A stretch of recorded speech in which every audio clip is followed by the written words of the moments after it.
We are live. Hello, everyone. Hello and welcome to the Blue or Broad Show. It's Monday, the 12th of February. We're back in the studio, back to normal. We've got a practice game to talk about pretty much from next week. And it feels good. I've got a couple of special guests, very familiar faces. We'll start with top left, Ian Brownie, Navy Blue, one half of the Navy Blue corner. Hello, mate. Hello, mate. Thank you for having me. Very, very keen to start talking footy. Lockie and I have kind of dipped our toes back into the content, building up to the season, done a couple little fun shows, but haven't necessarily spoken about 2024 and Carlton. So I'm very excited to do a bit of that tonight. Yes, we've got a lot to get through, a lot of bits and pieces to get through, which we'll touch on. And then I've got Pommy, mate. What's going on? I miss you, mate. I said this to you earlier. I miss you.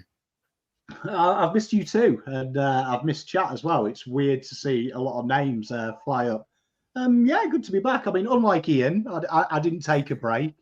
I'm of the school taking a break is for the week, so I'll just plow it through. Do you know what I mean? Plow through. But no, I have been jet setting, and I've been away. That's probably why I'm paler than everyone else, because up until last Friday, I haven't seen sun for 4 weeks. I've totally forgotten about it. I've come from, I left on a 2-degree day, and it's 38 today. So just imagine what is going on in my internal monologue at the moment. I am dying. I love the heat, mate. I can't get enough. I can't stand it. Like, honestly, it's the time to get beautiful, you know? Beautiful brown, bronze. Nah, not for me, mate. Honestly, when I saw snow, I stripped off naked and rolled around in it. Like, I'm a thunderstorms, dark rain, sleet, fog guy. Misery. I find happiness in misery. Fair. Well, it's good to have you back nonetheless. Good evening to those of you in the chat. Ian, you went away, right? You had a bit of a getaway, didn't you?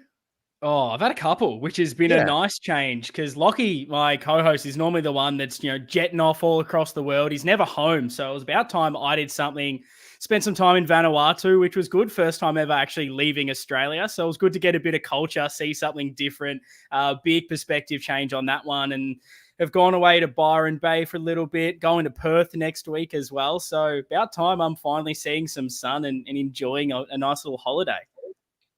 Vanuatu. Cool. It was like wild. Was that like a dart throw? I was really just looking for something that wasn't too much of a plane ride, considering I haven't been on a long one. So it was a nice quick journey. But of course, in typical me fashion, there was a cyclone while I was there. So pretty much whenever I travel, I cop the worst ever weather. And why not get a tropical storm instead? Yeah. Did you have any?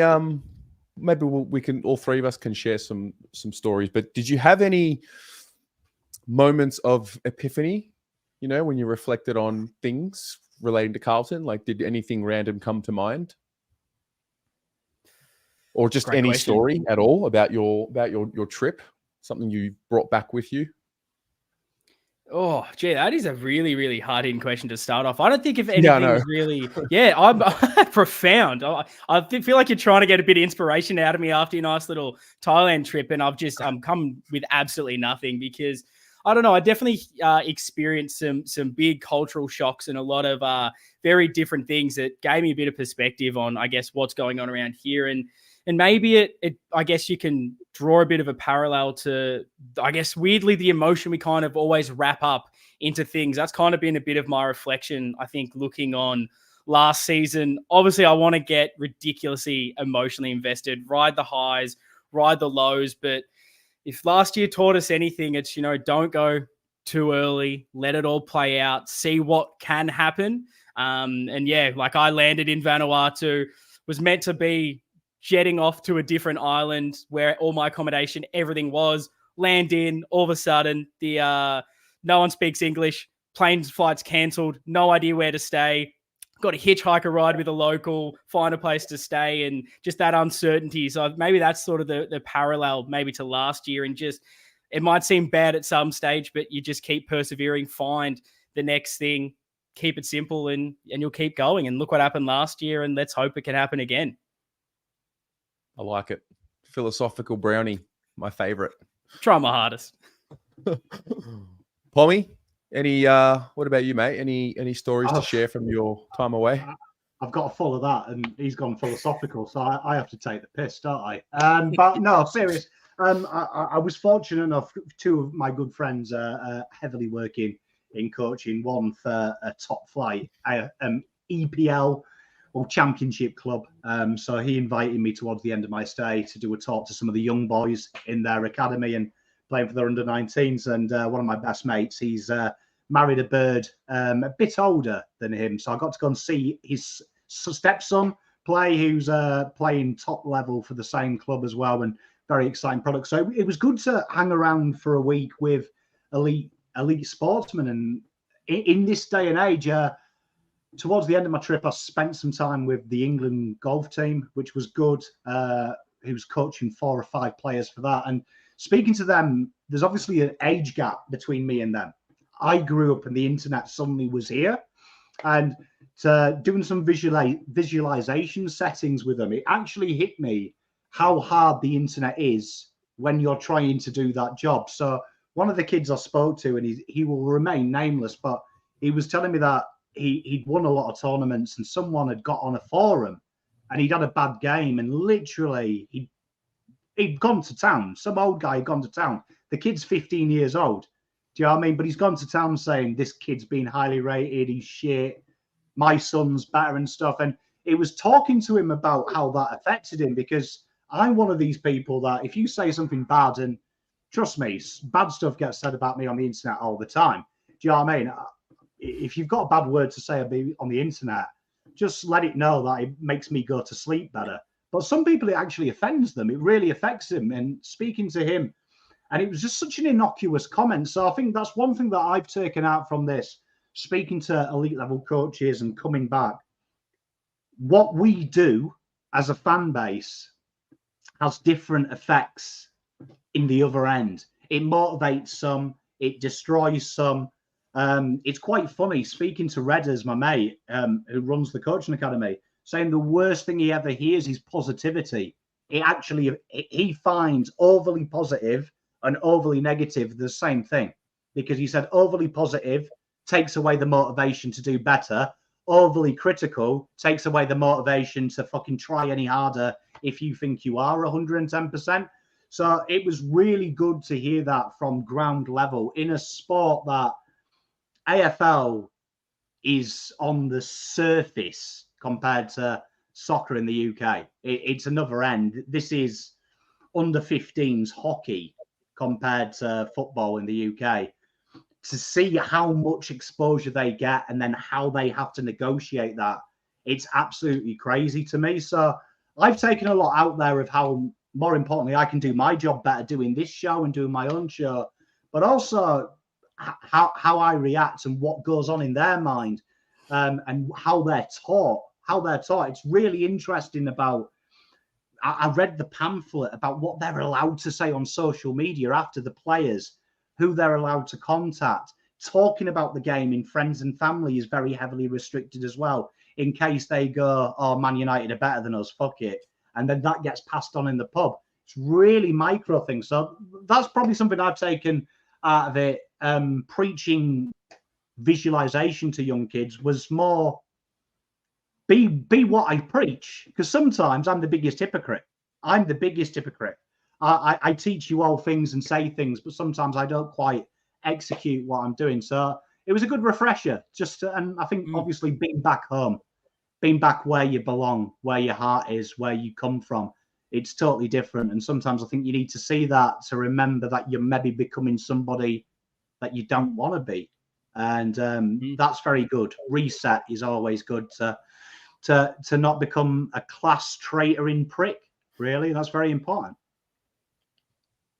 That's also very deep. There's a lot to unpack. Beat me, mate. Beat me with that one. Jeez, you thought it was going to be hard to follow that up. No one can beat that for the rest of the episode. That one. No, I should have just gone with got into a bar fight day 2 because someone said I was an Aussie prick, but there it is. Yeah.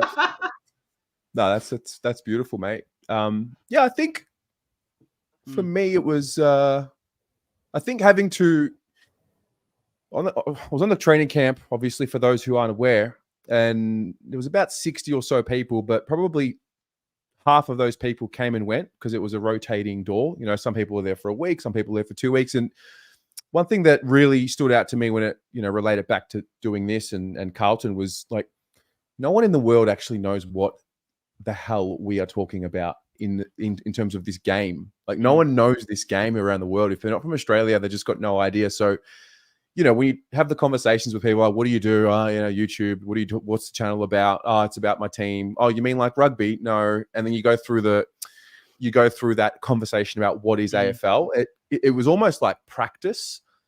It was practice teaching what the game is. It was practice telling, I guess, the world what we do. Not just me, but all the content creators here. I showed a lot of people the fan cams.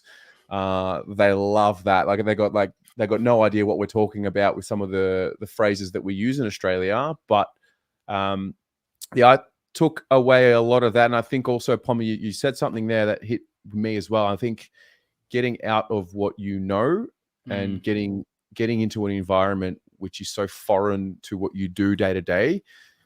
It's crucial just to sort of think of things from, outside your own bubble. And I know for me, December, like November, December, January, it's a tough time. It's more like a what's my purpose type feeling because we get so ingrained in the season. And then you get to that lull end of the year, and I'm like, shit, who am I? And what am I doing? At least Carlton were finally good because this sort of off season to a degree, because I feel like I always question it a lot more if Carlton aren't playing well, because it's just, well, why am I even doing that, let alone the other purpose? So I think the positive is definitely that there's a lot to look forward to Carlton wise. But no, I think the get out of your comfort zone, be vulnerable in unfamiliar territory is such a big thing. And I hope that is something that Carlton are embracing, because I feel like we are. Sorry to chuck it back towards Carlton, but I feel like we're in such unfamiliar territory. I know myself as a fan looking at the season ahead, because we've never had this kind of expectation, an expectation based off something tangible. We went to a prelim. We're now getting spoken about with evidence as a top 4 premiership contender. Like, the window starts now more than it really ever has in my life. I think that sort of 2010s, we were top 8 discussion, but it was never really valid to say that we were top 4, one of the teams genuinely contending for the premiership. This is the first time in my life that this is it now, and it is kind of scary. And part of me has been a little bit, I don't know what the word is. It's not necessarily scared, but a little bit apprehensive about what is this and what am I feeling and what are we doing? What are we building towards? I'm a bit scared that what happens if it doesn't come off this year. But I think you just have to embrace the unknown. And this is what we've been wanting. We've been wanting this expectation. We've been wanting to be that team contending for flags, and it's an exciting time. Yeah. Well, Pommy, how are you feeling when it comes to the club and the trust that you've got with them? I've had these thoughts as well. Are they going to get complacent because they made a prelim? Or is this only the beginning because they've got a taste of it and they've broken through? I think at the start of the preseason, I was the former. And now the closer I've gotten to, opening round and hearing Vossi speak and hearing certain players speak and seeing the condition that they're in, I'm so much more the latter. I'm more confident that they're going to get energy from what happened last year than the other way around. 100%. I mean, a lot can be said when you've been there and done it. It does help. And we know the AFL like to push this narrative. The media love to push that narrative. I mean, I did a video the other day on our mate Sam McClure. I've never met anyone more up and down than Sam McClure on Carlton Football Club. 1 minute he wants to burn the place down and start again, and the next minute we're flag favourites. And Patrick Cripps is prime Michael Jordan. Very hard to keep up with. Someone needs a hair follicle test before he attends work on Monday, I think. But I think to answer your question, Terry, I think when you're there, though, they know they can achieve it. They know that they can mix it, big Friday night lights, MCG, win or lose, all on the line. They know they can do it. Usually this time of the year, I'm a bit different. Usually this time of the year, I'm pumping myself up because I don't know if they can be in the top 8. I honestly don't know. I don't know if they are good enough. I just hope. Now, I've been quite relaxed. And honestly, outside of my videos, I couldn't give a shit about AFL. And it's starting to come up now that we're a week away from the practice games. My excitement, it's like a normal excitement that, cool, we're here now. Because they've answered all the questions. Now, they've just got to get it through to their head that the success and failure have one massive thing in common. You've got to show up. To fail at something, you've got to show up. But you've also got to show up to succeed as well. Do you know what I mean? There's a lot of eventuals that will make you fail or succeed. But at the end of the day, the hardest part of any journey, whether it wins or loses, is the first step of showing up. So they've done that before. They've failed once. Do you know what I mean? Which, let's be honest, not winning a flag is a failure. That's the ultimate goal.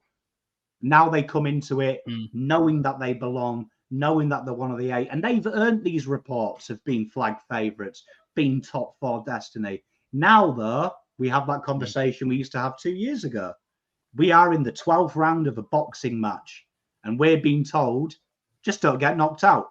We're used to being the guy on the other corner, just swing for the fences and hope you knock him out.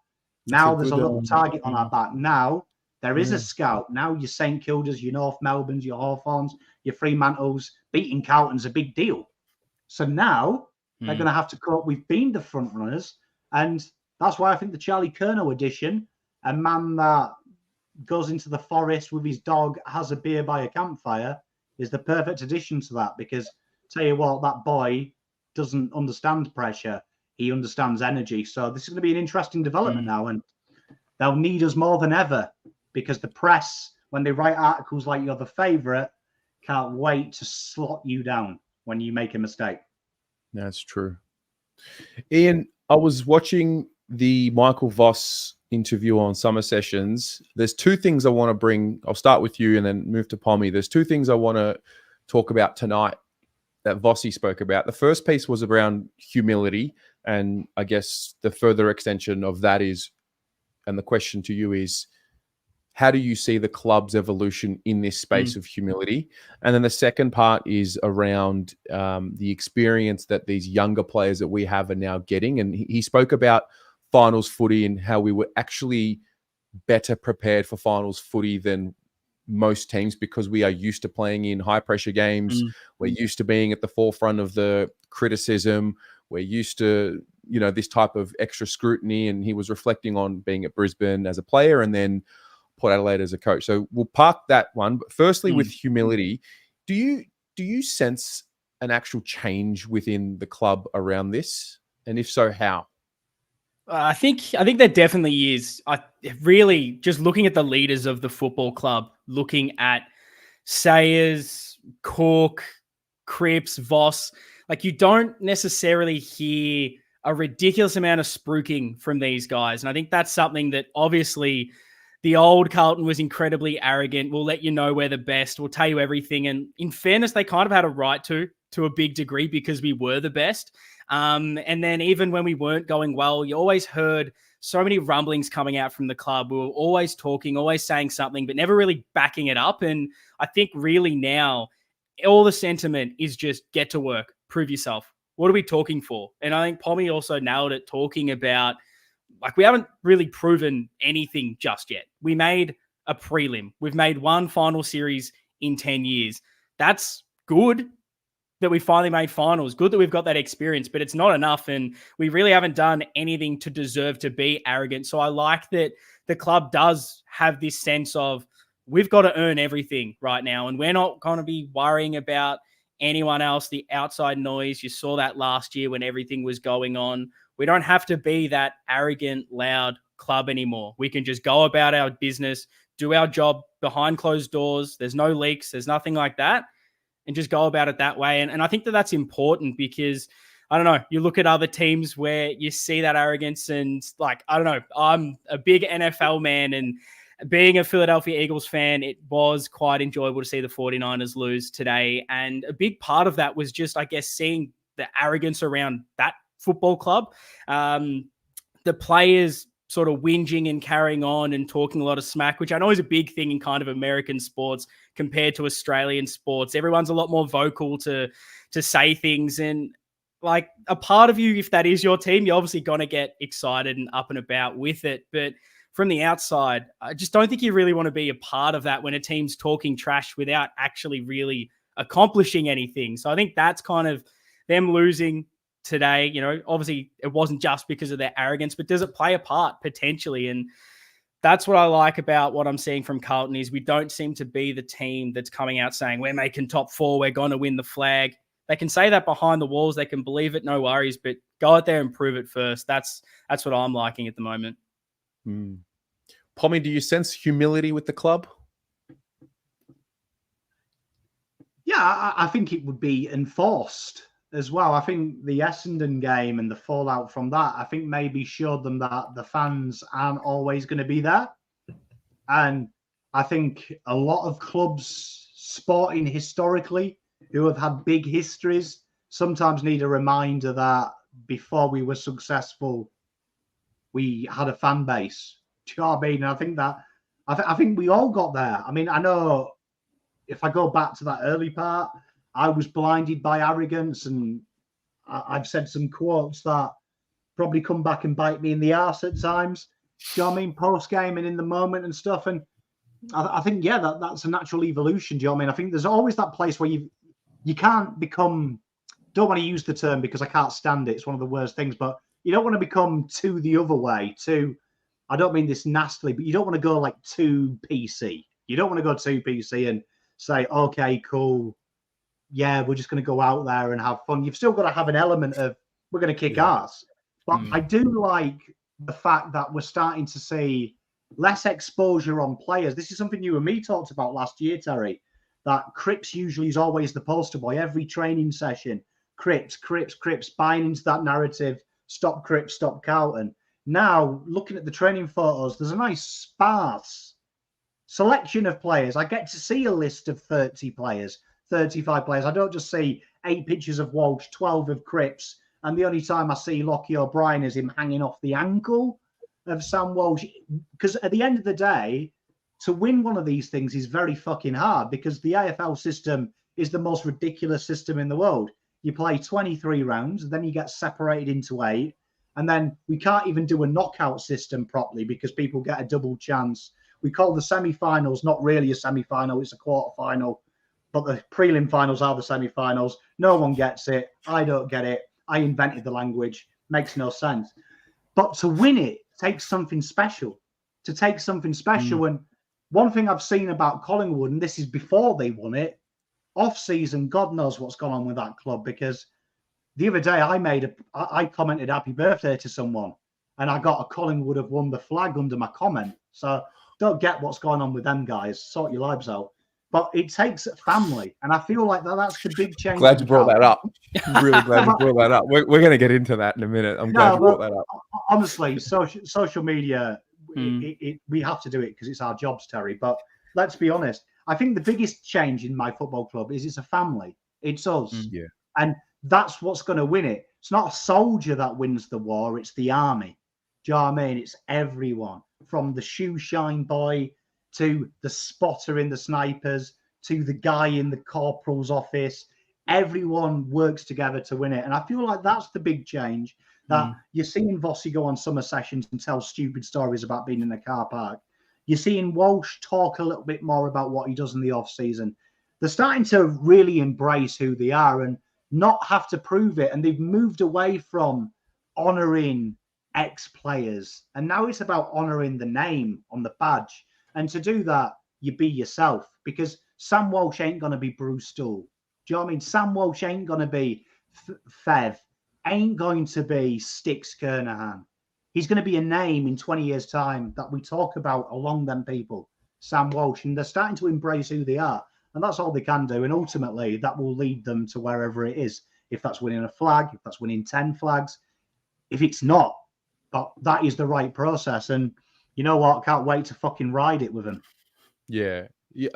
Something I noticed with the player previews, which I think is a bit of a microcosm for where we're at now as a club.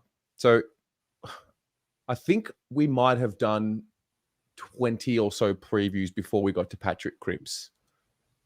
That just would not have been the case any time over the last 5-6 years. It just wouldn't have been the case. And I think one thing I've also noticed when I've spoken about, breakout players and who we're looking forward to seeing this year, the names that come from people in the comments on the show or on Instagram or wherever, it's not your household names. People are looking forward to seeing what Alex Chincotta can do, Jordan Boyd can do, Billy Wilson can do, Ashton Moyer. Like, I don't remember a time where we've been talking about these. I don't want to be disrespectful and say lesser names, but I mean, you've got your marquee players who we've all been, obsessed with because we've sort of tried to manifest how great we are as a team. And Charlie Curnow is going to, win the Coleman this year and this and that. And it's just different. It is really a squad mentality. And I think it hit me when Jesse Motlop said it. He said, we're a squad of 45 and everyone is ready to play tomorrow, or everyone is ready to play each week. And that's good.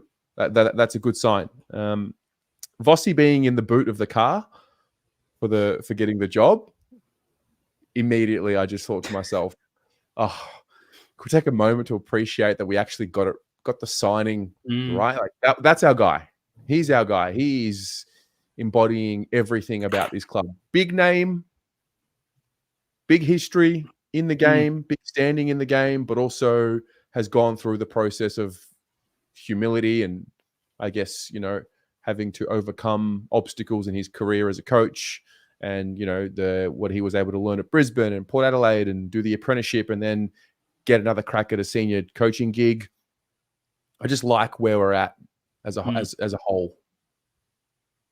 I think it's something weirdly that I've been drawing parallels slightly as a Liverpool fan with like Jurgen Klopp, because he's obviously announced that he's leaving Liverpool at the end of the season. And obviously we're trying to find a new manager and there's a talk about what's the right fit. And it's made me think of like Michael Voss and why that kind of is working for us at the moment. And it feels similar because like Liverpool's such a club that the person who's leading needs to be a big figure. They need to be someone that has some sort of aura, that has something about them, like this father figure that just collects everyone, whether you're the team members, whether you're on the staff, whether you're a fan. Like, you have to be inspired by this person. You have to sort of believe in him. And Michael Voss he composes you. He has something about it where you see him, you want to hear him talk. He's commanding, and it just feels like that is the right fit. Like, you have to be such a particular person to lead the Carlton Football Club because we're massive.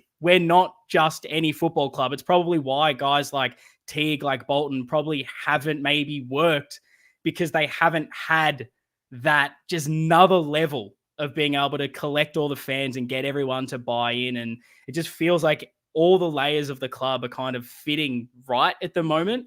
And yeah, it could not be a better time to be a Carlton fan. Well, someone just here, Anthony said that the club posted some match sim footage. Have either of you seen it? I don't think you would have because you were here. It's a 4-minute video. Maybe we can watch it together. Why not? Stand by.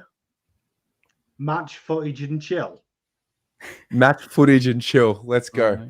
All right. Get your notepads out, ladies and gents. Let's see what's going on here.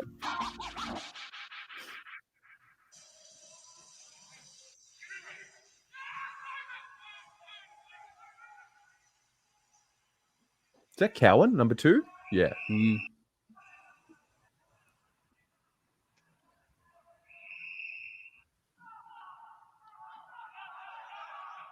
Is it lagging for anyone else?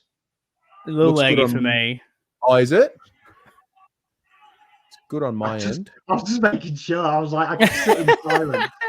I was watching the comments waiting for it, but in slow-mo, it's looking great for me. I'm able to really see what's going on.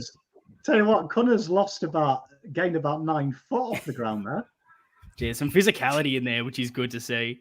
That's what I like to see. Domaku It's at the lagging. back. Okay. Let me just Yeah, it pause. always That does was though, clean. because you're streaming on streaming. Okay. Hey, it's a good job I said something, chat. You all sat there smiling, being nice, eh? We could have been in an absolute world of hurt. It's because you told everyone to be nice. Stop slagging off everyone on social media, Pom. You can't go back on your word now. It looked good for me. Hang on. Sometimes I did see it. Point out when there's a mistake. Do you know what I mean? Yeah. No. Wait, maybe this one will be better.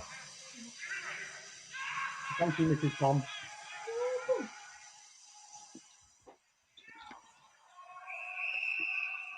About the same on my end, I'll be honest. Yeah. Matt Murphy just took a nice mark in the forward pocket. Or was that Hang Jesse on, guys. Matlock? It was fixed. I think what I've got to do is just let it. You know what you can do? What's that? But I don't know if we're legally allowed to say it. What? But you could just download it and then play it as an upload. I could. I could do that. People are saying it got good. Kids, because copyright is very important. You are taking the money out of big conglomerates, and they need every cent, don't they? Do it. I'm gonna let this load. Hang on. Yeah, we'll give it a go. We'll give it a go. Any better? No, not for me, but it can sometimes be good for chat. That's the main thing. As long as it's good for chat, that's all I care about. I can watch it frame by frame. This is how I watch the games to review. No good.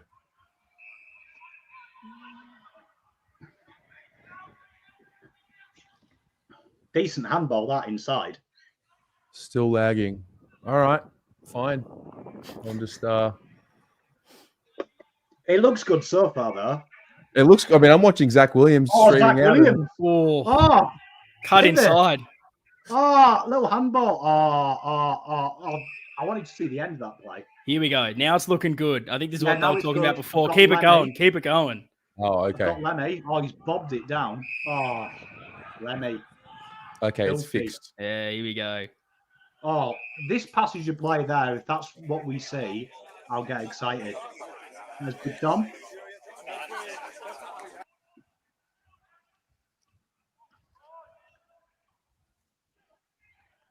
Jesus, Walsh looks all right, considering that he's in a moon boot. Yeah, we'll talk about that in a minute as well. Goodness me. People wanting to be the newsbreaker. Unbelievable. Damien, I agree with that, mate. Big Lemmy has put on a bit of size. He's kicking splendid as well. That kicking action, filth. Oh, Jesse in the midfield? Silky. We saw that in the VFL. Do you remember a year or so ago? It was always tasty.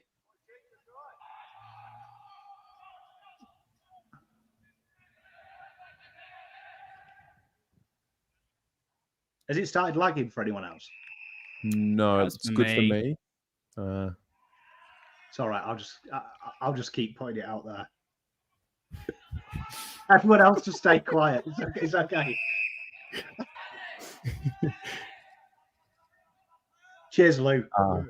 Join me. Protect me. Oh, yeah. Charles. Oh, Scott Harry. Tompkins. Huge. I have no idea what he said. He's used a lot of nouns there that you may understand, but he's helping. Yeah, not using OBS. You're right. I will look at using OBS. I'm getting I'm getting the connection emoji. It keeps coming good though. Okay, I think we get the gist. The boys are playing well. The boys are going well at training. Yeah, they're killing it. Carlton killing it. I think Carlton won. That's all I saw. It leads me to a question for both of you. Who do you think we are not talking about? Who's not getting spoken about? Who's the one that's getting overlooked? Jeez, I feel you mentioned him, but I feel like I haven't heard a lot of people mentioning Jordan Boyd. He was one of my big ones last preseason as someone that I think can take a bit of a next step. Looking at the last final he played as well, like that first quarter in particular against Brisbane, you saw his tackle pressure, you saw what he could do with the ball moving forward. And weirdly, even with the Wiedering injury, everything I'm looking at is kind of like backline based, because I feel like, particularly with like Zach Williams coming into the fold, if he stays healthy, if he's able to regain the form we saw the last time he was playing, like what does that do for everyone else? Does that allow Assad to break out and be that line-breaking player again? Because I feel like at the end of last season, Assad wasn't superstar, but he was maybe playing a little bit more defensive at times. So does that allow someone else to go out there and flourish in a different way? So those weirdly, Assad was someone I was thinking about being able to just slightly play a different role. And then the other big one is Jack Martin, because he turned everything around for us in that second half of the season. His contribution in the forward line was spectacular. And has he had this long, I guess, injury with lack of interruption as far as his injuries are concerned in a long time, with a lot of form? He's had that continuity. I'm excited to see what he can do, because we need those leaders. We need those guys to stand up come the start of the season, and having that mid-sized forward, I think is going to be really, really just such a big thing for us, particularly with, I guess, like a Silvani type being out for the year. Mm-hmm. Pommy, who are we not talking about? Who are we missing? It's been said in chat, but I think people have forgotten about Chesney. Do you know what I mean? When Walsh went down, Chesney became the man, didn't he? He really took that mantle, especially when we did the rating show and when we went through that string of being shit. Chesney was Mr. Consistency in that period.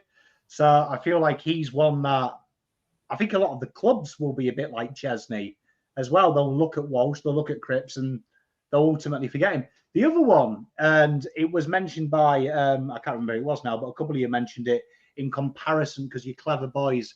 Marchbank and Kemp, Lou and Matt nailed it. I feel like the JSOS has taken up way too much headlines, and it kind of made the Wiedering problem forgotten about. But I think that's a great opportunity, because I think Voss has kind of alluded to in them key games, he didn't like the taller defenders, especially in them finals. He dropped Kemp, which broke people's hearts.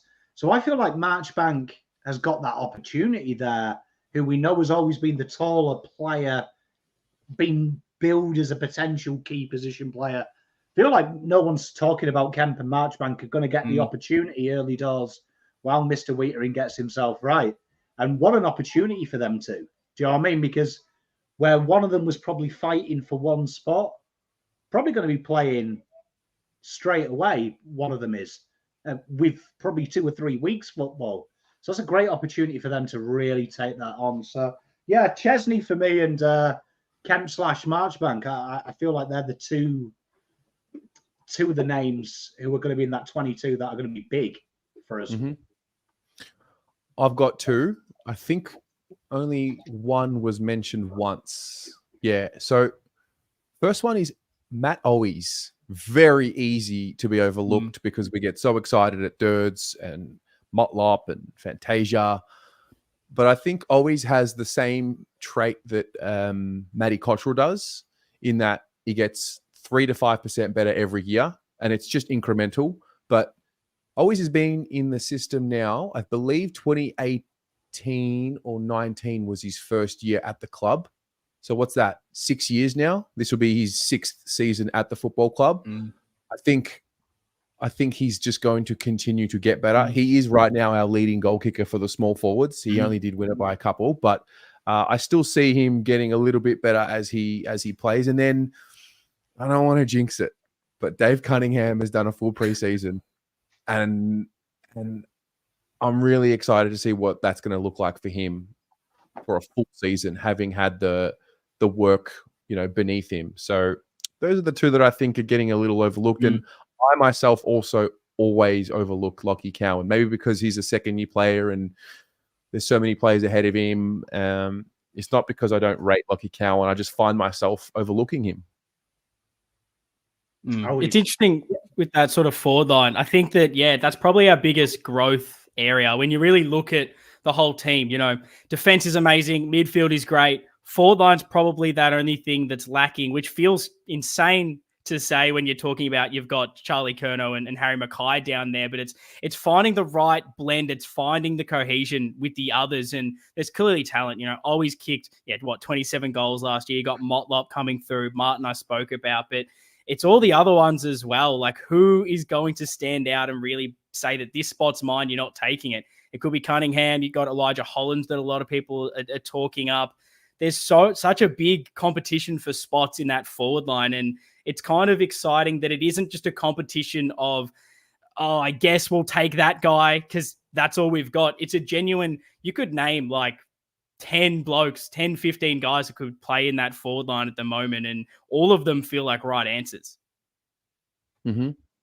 Well, it does bring me to the next question. The follow-on is, what are the storylines that the two of you are going to be following? Well, some that you are noticing already start to develop. Pommy, maybe we'll start this one with you. Are there any narratives that you've seen that are maybe about to emerge or have already emerged that you've got your eye on? Definitely the JSOS one, because Voss, I don't think has favoured JSOS. I was kind of excited at the start of the year when it was Power talking about that he's going to be an out-and-out forward. The Ruck experiment's over, which excited me a little bit because I was like, fantastic. At least he's going to get full year doing what he's good at. But now I feel like Voss would have always used him as that first reserve, first chink in the armour, bring JSOS in because he's the most experienced. The narrative I'm looking at now is last year, Chincotta, about this stage, came on the list. A lot of people didn't have him in the 22. A lot of people had him as a depth player. Some people said it was a waste of a list spot and we'd regret Murkoff. He then became a staple of the 22 for a large part of the year and got better. That is the opportunity now for someone to say, right, we don't need to be tall. The biggest issue with our football club is our depth of goals and our spread of goals. And Elijah, Fantasia, players like that, both with second chances, really, second chances, one on his final chance, one still young, unfulfilled talent, have an opportunity to take JSOS's job and make it better, make it modern day, make it dynamic, and put pressure on Cunningham and Jack Martin, because I feel like Jack Martin and Cunningham have no competition. I know Ian said there's a lot of people you can name, but let's be honest, no one's as good as Jack Martin. No one's as good as JSOS in reliability. Now these boys have to do that, and I think that's the narrative I'm looking at. At the end of the season, I will say, if you name your 23 in your mind, 4 won't be in your best 23 by the end of the year, and I would go as far to say that 2 won't be on the list in 2025. I reckon that's how it's going to go. I think the environment and the noise I'm hearing is there's opportunities here. There's opportunities. And I feel like that these boys, even though they're mates and a family, it is a business. And the only way you can guarantee your kids eat at night is by being in that 23. And I feel like there's a huge gateway now for 2 players to cement their 23 place very early doors. And Elijah's my favourite. I'm looking forward to seeing Mr. Hollands. Feel like that's redemption arc, isn't it? Okay. Ian, any storylines, narratives that are on your mind? I think there's a couple. I think probably the main one that I had just thinking then was just, how do we react when things start to not go our way? Because that's probably the only real question mark. And it feels like we're past that now, but there's going to be lulls in this season. We're going to have a bad loss where we don't show up. Things don't look good. We might lose 2 on the bounce. Could be 3. But how are we reacting to that? Is it going to be a cycle, I guess, to go on the negative side of things where it takes us quite a while to figure things out and finally get it going? Or are we going to be like, no, quick fix, we've sorted this out? I think that's probably the main one on that sense. And then probably the other more fun one, not as doom and gloom, is weirdly the evolution. And I'm looking at the midfield for that. Feels like a really stable part of the ground, probably one of our strengths. But you look in the draft, what they were targeting in a Billy Wilson, a bit of explosiveness through that midfield with a bit of pace. And I just wonder, what's the makeup look like? It's something that Vossi has... He's never really liked to have too many of the bigger body inside mids. It seems like he's always looking to add other pieces in there. And I'm excited to see what we're actually looking at doing. What are the next steps? Is this either Holland's brothers going in there? Is it Motlop, like we saw in that highlight, going in there for spurts? What are we doing around that midfield to take that next step and get that ball moving forward for us and sort of fixing that mid-forward connection? No, that's really interesting. I think the first part to that around what happens if it doesn't go right, I think Says nails it here. I mean, I think we have grown from last year, but at the end of the day, very much like last year, you can't prove that you've grown until you're tested. So I think the test will come. And then, I mean, I can only really speak for what we do here. Fan cams, the interactions, the shows, how we're able to hold each other together. Whether that's crisis calls with Pommy on a Monday morning or whatever the case may be. I just think we've all seen them do the thing, and we've all seen them give us a taste of what we actually have been investing in with our time and attention.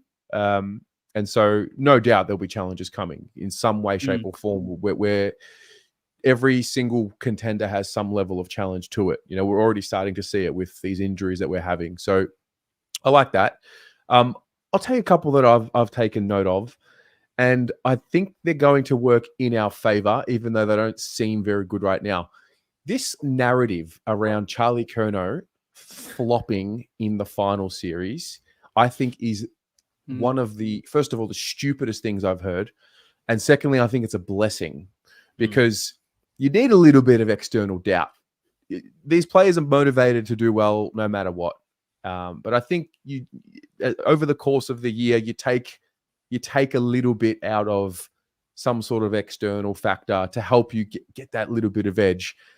And there's no doubt in my mind Charlie Curnow is aware of what the Collingwood supporters say about him. There's no doubt in my mind. So I'm going to take a lot of pleasure watching him kick at least 5 or 6 every single game. And then sometimes I want to react, and sometimes I want to reply, and sometimes I want to say, to anyone who criticizes Harry or Charlie from opposition clubs, would you really not want them at your club? Like, you would die for both of them, one of them, let alone 2. So I think these stories about, you know, Harry can't kick and Charlie doesn't perform in finals, I think it's just so misguided. And I think it's a sign of people just living too much in the moment, because things change. On the other end, I hope that these narratives don't penetrate the minds of guys like Harry and Charlie. Like, I hope Harry doesn't believe that he's now can't kick for goal anymore. And that's what I think is the challenge, what I would assume to be the challenge of being an elite sportsman, where you have so much scrutiny coming your way. It's impossible to completely shut it out. You know it's there. And I think I'm you know, hoping that they've got the right environment around them to get through such narratives before they become too big. I wouldn't worry about it, Harry. I mean, it's.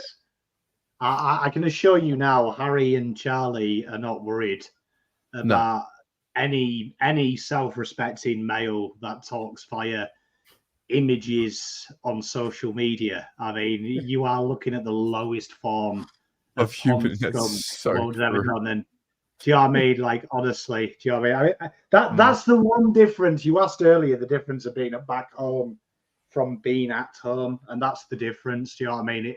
Things are a little bit different there. There's way too much talking, and it's become too much normal. Like, let's be honest, the rivalry is Mickey Mouse. The rivalry is sport. It's not like some of the narratives. God bless them. I know James is in chat. I think he's a Pies boy from memory, and a decent one. I'll have to say, a decent one. But like we were talking about earlier, social media. You've won a flag. I can assure you, when Carlton win a flag, I will not be active from November till February, commenting on people's posts, going, Cribs won a flag on a memorial post or on a wedding post, because, you know, I have a life. Do you know what I mean? He's outside kicking an egg-shaped ball through 2 sets of posts. You know what I mean?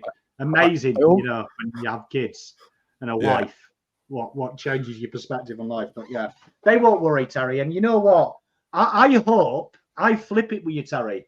I hope whichever big, ugly brute as Harry round 0, I hope they think he can't kick. Yeah. I hope one of the defenders goes to Charlie. He goes, what about your final series, you spud? I hope they do. Because tell you what, see if they're still laughing when they kick 10. Bet they're not. I thought breakup TikTok was the most cringe thing I'd ever seen until I saw Collingwood win a flag. Fuck. Oh, it's bad. But like, it's just it's this weird thing, and it goes back to the Charlie and Harry discussion. Like, it's lazy clickbait, whatever reactionary chat you want, and it's like it's part of this banter culture that has really grown because of social media. And really, like, the players, they don't care. They're not reading what John 1800356 has to say on Twitter. Like, no one cares what they have to say. And honestly, like, I just laugh when I see this stuff now, because I think it's real easy to get a little bit triggered by it, get a little bit hot, and start to say some stuff back. Like, Lord, I can say I have myself at times, but really, have you ever, when you look at these people that are saying half this stuff, are they someone that you genuinely wanted to know their opinion on something? Like, if you wanted to know something about Carlton, or you wanted to get some life advice, you go into these people to get their opinions? No, you don't care. So don't care what they have to say on social media, and just laugh because they're wasting their time doing something really silly. It's crazy. I don't mind a little bit of banter, but to see the lengths that it's gone to, it's like a lot of time on their hands. I can't believe it. I wish I had that much time on my hands. You see, the thing is, though, I agree with Davey here, and you'll be shocked. And that was in the UK. That did surprise me. It does get to them and you know why it gets to them is because they can't fight back. So, Terry, if someone comes on the internet and calls you a prick, you can call him a prick back. But if a sportsman does it, especially in Australia, in the UK, there'll be large sections there's been some DMs released recently where a footballer says, I'll bet you 50K you couldn't beat me in a penalty shootout. And he's been heralded for fighting the troll back. Australia culture, if a player turned around and said, I'll knock you out, you prick, everyone would be like, oh, well, that's outrageous. That's outrageous. This kid's just a troll. And you see it. You see the sympathy on Twitter. Someone gets doxxed after spending 6 months harassing and bullying people in his anonymous account. Everyone takes, he's done that, but poor kid, he was doxxed. Consequences left Australian media. Don't let that fool you. Consequence has died in this country. The only consequence is who's got the loudest and who can cry the most. But in reality, you've only got to look at socials. All the posts about Gaza. However, Australia has the worst rental shortlists in the known world and the highest rate of rising homelessness. But you've got people that couldn't tell you the difference between Hamas and hummus, telling you that they're crying because there's a bombing happening in a place they couldn't pick on the map. But they walk to get their vegan-free milk, right, in the morning and pass 8 homeless people. And they know people who are known class traitors. And you know who I'm talking about. Them people that have worked every day of their life, have an investment property. They can't afford it. They put the rates up. The real criminals of this society are them people, the class traitors. And that's why we're in this mess. But they still post that nonsense. That is the society we're raising in. And that's the society, unfortunately, these poor footballers are in. These footballers are young players with opportunities and money. And the reason that that's okay to abuse them is because they have the money. They have the money. And it's the offset of they can't fight back because they're privileged. And you'll be surprised. I'm sure if you sat down with some of these players, and I know I've had a few beers with some of these players, it's not the stuff they read. It's their mates who see it. They defend their friends. And then they meet their friends and tell them this dickhead here said this about you. And that's what gets them. And, you know, it's a sad state of the world. And I'm no angel. I've said some stuff about players. And, do you know what I mean? I'll be judged when the day I die on what I've said. And, you know what? I look forward to that judgment the closer we get to it. But don't be naive. Things do hit them. things do hit them hard. From my experience with many random yet small conversations, it's less the players getting upset at what's being said and more their families, and that the family, the players, they're in the AFL, like they're living their dream. They are literally doing what they set out to do as children and living their dream. And I think whenever you're doing something like that you've dreamed of doing, you can handle that a little bit better. But when you have your mom, your dad, your brother, your sister, girlfriends, boyfriends, etc., who are reading all of these things, bringing it to you, and you see how upset it makes them, I think that's one of the biggest challenges. So, it's not something that's going to go away completely. I don't know if it really will improve, because I think we just social media has just given us a window into what we really are as a species, and we're a bit flawed. God makes a great point as well, and this was something that when I was back in the UK was said to me, that he was saying 20 years ago, if you went in and told people they were shit, that would help out 80% of the room, right? He was like, now you're looking at 10. And then he was like, how it shifted with the ability to research, but also social media and all this outside noise makes people more informed and intuitive. And it's exactly like Scott says. There will be some players that will see some fat old man saying he can't kick, he should go down to the park and kick through the ball, and he probably will laugh. But then there'll be another player that, just picture this scenario, maybe he laughs about it every day. He gets a phone call from his mum. His mum's not very well. Then he reads it. And we're all like this. We're creatures of habit. Sometimes the things that don't affect us right now, you could tell me the same thing 2 weeks' time, and I've had a bit of a bad day, and it goes through my protection. So everyone's different. Do you know what I mean? So I'm sure Jeremy Cameron, I would counter this, Scott. I know a lot of people back in the UK that have great dust-ups in the bar and could kill a man with their bare fists. But you know what? Say something horrible about his dog and he'll be upset. Do you know what I mean? You do something to his dog, or his dog goes missing, he's crying on your couch, but you've just seen him, he'd square up to anyone in the bar. So people react differently. So it's something that we've got to be very mindful of, but also be very mindful of the nonsense that we take in ourselves. Do you know what I mean? Because my message to Carlton fans is, as much as it has annoyed me, and Ramiro is a very clever man, I like Ramiro, sometimes you've got to block it out, because some of you engage with that Collingwood nonsense, which then comes onto other people's timelines who might not be equipped to deal with it. So always think about that. Always think about who you're talking to, because we could be having a conversation about Charlie Curnow, and Charlie Curnow's great-grandma's niece is one of our mutual friends. It suddenly gets back to them that way, because social media is all who you know. And you're always, 10 people away from the Queen. Remember that. It's an interesting one, and I don't want to be like insensitive to it.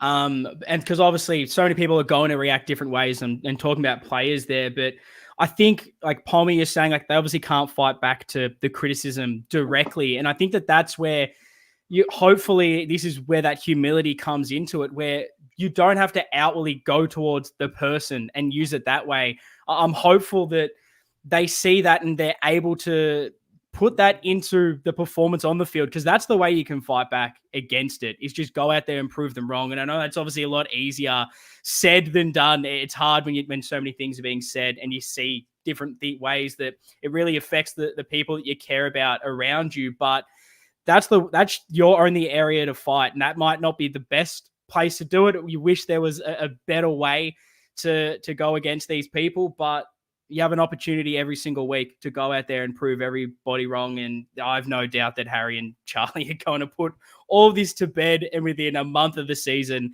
it's going to be which one of them's going to win the Coleman. There's not going to be a discussion about either one of them negatively. Yeah, we all know this time next year, the talk will be Kennedy needs to get traded or someone else. It happens every year. Harry will kick 60, Curnow will kick 80. And then they'll go on Kennedy, Lockie Cowan. They'll switch it. It's how the world works. You know what I mean? I know this time next year, Collingwood fans are going to be telling me that Kennedy's shit, Ashton Moore's shit. after Harry's kicked 10 on them. Do you know what I mean? Like, it's how it works. You know what I mean? It's how it works. It is how it works. I'm already picturing Cripps is slowing down. Can he still play in the midfield? Like we're 12 to 24 months away from the mainstream media, David King, Kane Corns asking that exact question. Should Patrick Cripps be playing in the midfield anymore? Is he too slow? You can just see it happening. Yeah, or you can see Ash Hansen leaving at the end of the year to take the Western Bulldogs job. And then Ken Corns, you can guarantee the Monday after, what's Carlton's contingency plan after Voss? Where's the replacement? Where's the replacement? Do you know what I mean? We've been here before, and it's actually boring. Do you know what I mean? It's actually boring. It's a good point. It's a good point. We are past 8, but I do want to get a few more things out there. Firstly, practice match next week, 22nd. That's in 10 days. Geelong, 11 a.m. Icon Park. Lads, are we going to be there? Oh, absolutely. Lads. So the question is it a Thursday evening fan cam session, or is it a Thursday afternoon after we get back from the practice match fan cam session? Ooh. Evening. That's a great question. I think it's probably evening, right? I think most people do work and probably won't be able to jump in. But yeah, if they're like me and have planned their holiday so you get an extra day off to go watch Carlton's practice match, you'll be there ready to go. But yeah, I reckon evening sounds good. All right. I was thinking about it. It's like it's like a 7 p.m. start, fan cams. We'll just go 24-hour stream, 7 p.m. till 7 p.m. talking about the practice match. Love to say it. I can't wait. Yeah, same. I'm usually, honestly, the last couple of years, I get to round 1 or opening bounce, and I'm like a little exhausted. I am so ready for the emotional onslaught that is to come. Like, I'm prepared. I did a preseason, ticked off the boxes, had a calf niggle, got through that, and I'm ready. Also, I've been watching clips from No Context Blue Abroad, and it's just reminded me of how far we've come. Yeah, see what I said earlier. Said some things that you live to regret. Round 2, 2021, Pommy, I retire from Blue Abroad. Oh, dear oh me. Dear oh me. Yeah, do you know what I mean? It makes it fun. Learn from Uncle Pom. Sleep on the loss. Sleep on a loss. True.